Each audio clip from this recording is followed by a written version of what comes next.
তিন দিন ব্যাপী একটি চিত্র প্রদর্শনী শেষ হচ্ছে আজ। বিশেষ চাহিদা সম্পন্ন শিশুদের সৃষ্টিশীল প্রতিভা বিকাশের লক্ষ্যে রাজধানীর শফিউদ্দিন শিল্পালয় গ্যালারিতে 13 অক্টোবর সোমবার বিকেলে একটি প্রদর্শনীর আয়োজন করে অটিজম ওয়েলফেয়ার ফাউন্ডেশন।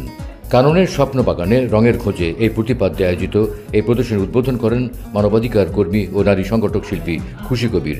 এ সময় আরও উপস্থিত ছিলেন ঢাকা বিশ্ববিদ্যালয়ের চারুকলা অনুষদের সহযোগী অধ্যাপক কান্তিদেব অধিকারী, ফাউন্ডেশনের chairperson professor doctor Sharmin Yasmin, vice chairperson স্থপতি আনিকা তাবাসসুম সহ আরও অনেকেই।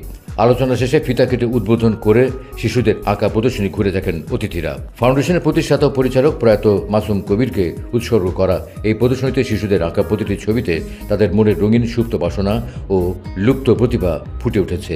সমাজে একটা খুব একটা খারাপ ধারণাই থাকে যে অটিস্টিক বাচ্চারা বা বিশেষ চাহিদা সম্পন্ন শিশু যারা, তাদের মনে হয় কোনোই প্রতিভা নেই, তারা মনে হয় কিছুই পারে না। তো অতএব অনেক বাবা মাই তাদেরকে আসলে বাসার ভিতরেই রেখে দেয়, অনেক কিছু থেকে বঞ্চিত করে। কিন্তু ওদেরকে সুযোগ দিলে ওরা কিন্তু অনেক কিছুই পারে। যেমন এখানে একটা প্রমাণ আছে, আপনি দেখতে পাচ্ছেন যে এখানে প্রায় 150টির মতো ছবি ঝুলানো আছে। এগুলো কিন্তু আমাদের বাচ্চাদেরই করা। প্রত্যেকটা কিন্তু এক একটার থেকে অসাধারণ। তো প্রত্যেক বাচ্চার ভিতর একজন শিল্পী লুকিয়ে আছে। আমাদের শুধু এটা চেষ্টা যে ওই শিল্পীকে সবার সামনে তুলে ধরা। প্রিয় দর্শক,